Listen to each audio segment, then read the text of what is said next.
গাজীপুরে খাবার পানি বিতরণ করেছে মহানগর বিএনপি। রোববার সকালে ঢাকা ময়মনসিংহ মহাসড়কে টঙ্গী স্টেশন রোড এলাকায় এই কার্যক্রম পরিচালিত হয়।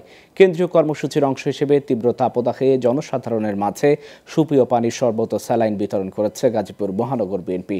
এ সময় মহানগর বিএনপি সভাপতি শওকত হোসেন সরকার, সাবেক যুগ্ম আহ্বায়ক রাকিব উদ্দিন সরকার পাপ্পু, যুবদল নেতা সাজিদুল ইসলাম সহ অনেকে উপস্থিত ছিলেন।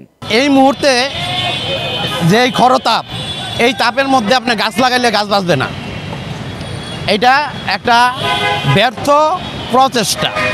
আমরা তৃষ্ণার্তদের মাঝে পানি বিতরণের মধ্য দিয়ে তারা যেন একটু স্বস্তিতে কিছুটা সময় থাকতে পারে, সেই ব্যবস্থা জাতীয়তাবাদী দল করতেছে গাজীপুর মহানগরের উদ্যোগে। মানুষদেরকে তাদের তৃষ্ণা মেটানোর জন্য শরবত বা পানীয় ব্যবস্থা করার জন্য আজকে আমরা গাজীপুর মহানগর বিএনপির পক্ষ থেকে, আমি গাজীপুর মহানগর বিএনপির সভাপতি এবং আমাদের বিএনপি মহানগরের নেতা পাপ্পু সরকারের সমন্বয়ে আমরা আজকে তৃষ্ণার্তদেরকে পিপাসা মেটানোর জন্য শরবত, পানি, স্যালাইন আমরা দিতেছি।